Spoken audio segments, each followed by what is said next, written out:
آپ کی سماعتوں کے نظر، بلکہ یوں کہوں کہ آپ کی حسین، پاک، بیدار اور جاگتی ہوئی سماعتوں کے نظر آیتیں ہدیہ کی، حدیث تلاوت کی،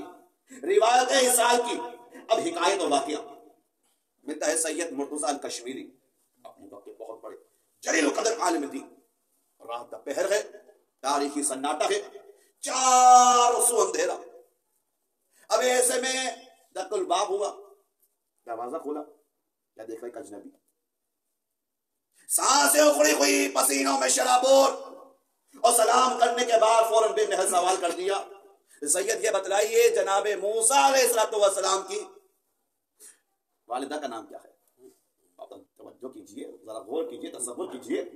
اگر آج کے اس دور میں جہاں روشنی بھی ہے، جہاں انٹرنیٹ بھی ہے، جہاں تمام تر سہولیات موجود ہیں، اگر کوئی رات کے پہر میں اس طرح سے بے محل سوال کر دے تو آپ بھی کہیں گے خیریت تو ہے، کیا ماجرا ہے، کیا پریشانی ہے؟ تو سید نے کہا کہ بھائی خیریت تو ہے، کیا ہو گیا؟ تاکہ سید میں تاجر ہوں اور تجارت کے عنوان سے، تجارت کی غرض سے کبھی کسی گلی، کبھی کسی کوچہ، تو کبھی کسی شہر، تو کبھی کسی بازار، تو کبھی کسی ملک، تو کبھی کسی دور دراز علاقے کا سفر کرتا ہوں، اور بس اوقات یہ ہوتا ہے کہ جب کسی دور دراز علاقے کا سفر کرتا ہوں تو اپنے ساتھ اپنے اہل و عیال کو لے لیتا ہوں۔ بس سید اس دفعہ بھی جب میں اپنے اہل و عیال کو ساتھ لیے ہوئے تھا اور رات کے اس پہر کو اپنے گھر کو لوٹا تو کیا دیکھا، وہ تالا جو میں نے اپنے ہاتھوں سے دروازے پر لگایا تھا اس کی چابی موجود نہیں، لیکن ہمارے ہاں یہ بات مشہور ہے کہ اگر کوئی بند تالے پر جناب موسیٰ علیہ السلام کی والدہ ماجدہ کا نام پڑھ کر دم کر دے تالا کھل جاتا ہے۔ سبحان اللہ، سبحان اللہ، تالا کھل جاتا ہے۔ اب سید نے فرمایا کہ دیکھو مجھے جواب معلوم ہے لیکن ذہن میں نہیں آ رہا۔ یہاں پر ایک بات ہدیہ کرنا چاہتا ہوں کہ دیکھیے عالم ہے لیکن پہلے انسان ہے، اور انسان ہونے کا تقاضا یہ ہے کہ بہت سی ایسی باتیں جو پڑھی ہوئی ہوتی ہیں، معلوم ہوتی ہیں، کبھی ذہن میں نہیں آتی بوقت ضرورت، اور ایک حقیقی عالم کی پہچان اور علامت یہی ہے کہ جب بات ذہن میں نہ آ رہی ہو تو کہہ دے کہ نہیں آ رہی، اور ایسے میں عوام کی ذمہ داری ہے کہ دباؤ نہ دے، زور نہ دے، اس لیے کہ پھر عالم ذہن سے نہیں جیب سے جواب دے گا۔ درود پڑھتی ہے محمد ذہن سے نہیں جیب سے جواب دے گا۔ تمہارا کہہ دیا کہ ابھی جواب میرے ذہن میں نہیں آ رہا، پھر خود سوچا، پھر کہا چلو، پھر چلے۔ آپ تصور کیجئے 400 اندھیرا، تاریخی سناٹا، رات کا پہر ہے، وہ تاجر اجنبی آگے آگے، سید مرتضیٰ پیچھے پیچھے پہنچے اس کے گھر، تالا لگا ہوا ہے، سید آگے بڑھے، تالے کو ہاتھ میں لیا، کچھ پڑھا، دم کیا، تالا کھل گیا، تاجر خوش ہوا، آگے بڑھا، شکریہ کیا، اور کہا کہ اب سید یہ بار بار کی زحمت کیا، اب مجھے نام بتلا دیجئے، اس لیے کہ جب کبھی ضرورت ہوگی نام پڑھ کر دم کر دوں گا۔ عزیزان محترم، سید مرتضیٰ فرماتے ہیں اے تاجر اجنبی، مجھے ابھی بھی جناب موسیٰ کی، اللہ سلامت رکھے، مجھے ابھی بھی جناب موسیٰ علیہ السلام کی والدہ ماجدہ کا نام معلوم ہے لیکن ذہن میں نہیں آ رہا۔ آگے بڑھ کر وہ تاجر کہنے لگا اے سید یہ تالا کس طرح سے کھول دیا؟ عزیزان محترم، نتیجے سے قریب ہونے لگا ہوں، پوری توجہ میری طرف لگے۔ وہ تاجر کہتا ہے اے سید یہ بتلائیے یہ تالا کس طرح سے کھول دیا؟ سید نے فرمایا جب میں نے سنا نا تمہارے ہاں یہ بات مشہور ہے اگر کوئی بند تالے پر جناب موسیٰ کی والدہ کا نام پڑھ کر دم کر دے تالا کھل جاتا ہے۔ میں نے سوچا جب کنیز کے نام میں میری تاثیر ہے، جس کی کنیز ہے اگر اس کا نام پڑھ کر دم کر دو، اے تاجر میں نے اس بند تالے پر اپنی شہزادی کا نام سبحان اللہ، سبحان اللہ، حیدری آج محمد والے محمد صلی اللہ علیہ وسلم۔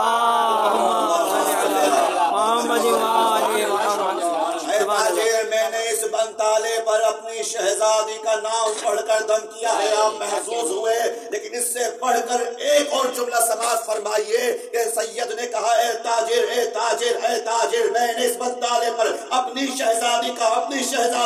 نام پڑھ کر دم کیا ہے۔ اس سے پڑھ کر بڑا جملہ یہ ہے عزیزان محترم، پتہ چلا شہزادی کے نام سے تالا کھل جاتا ہے، تالا کھل جاتا ہے۔ کیا سن رہے ہیں؟ شہزادی کے نام سے تالا کھل جاتا ہے، چاہے لوہے کا مارکی تالا ہو یا قسمت کا بند تالا ہو، تالا سبحان اللہ، تالا کھل جاتا ہے۔ اللہم صلی علی محمد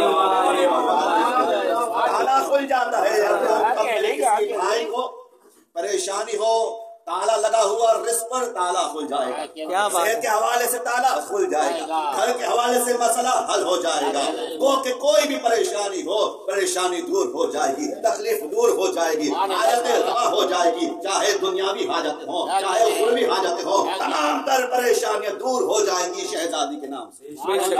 لیکن تصویر کا دوسرا رخ بھی سماعت فرمائیے، ایسا نہ ہو کل کو کوئی میرا بھائی اپنے گھر کو تالا لگا دے، اللہ اکبر، اور شہزادی کا نام پڑھے اور تالا نہ کھلے، تو ہمارے محترم قبلہ جناب سید شہریار صاحب سے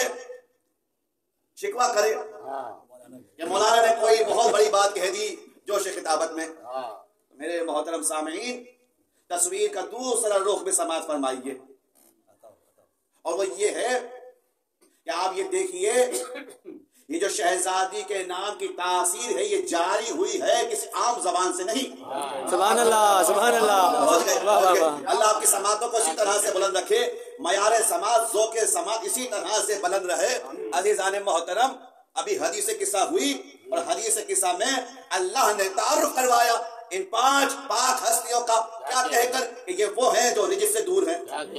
جو نجاست سے دور ہیں، جو ہر طرح کی ظاہری اور بانوی باطنی گندگی اور نجاست سے دور ہیں۔ تو عزیزان محترم، ایسا نہ ہو کہ جس زبان سے رجس ظاہر ہو، جو سب کو شکم کرتا ہوا نظر آئے، تو اس کی زبان سے رجس ظاہر ہوا ہے تو تاثیر جاری نہیں ہو سکتی۔ یعنی دوسرے الفاظ میں یوں سن لیجئے کہ جن آنکھوں سے مولا حسین کی یاد میں آنسو بہے، اب ان آنکھوں سے گناہ اچھا نہیں لگتا، ہاتھوں سے عزادار نے سینے پر یا حسین کہہ کر ماتم کیا ہو، اب وہ ہاتھ گناہ کی طرف بڑھے اچھا نہیں لگتا، اب وہ پیر جو مجلس مولا حسین کے لیے اٹھے اب وہ گناہ کے لیے بڑھے اچھا نہیں لگتا، وہ دل جس میں حسین رہتا ہو اب اس دل میں دنیا کی چاہت ہو اچھا نہیں لگتا، وہ زبان جس سے علی علی اور حسین حسین کی صحابت ہوتی ہو اب اس سے رجس ظاہر ہو اچھا نہیں لگتا۔ عزیزان محترم، یہی میرا معنوی تبرک تھا، اس لیے کہ جہاں مادی تبرک کا انتظام وہیں پر معنوی تبرک کا بھی اہتمام، اس لیے کہ مادی تبرک سے ہو جسم مضبوط، لیکن معنوی تبرک سے ہو روح مضبوط۔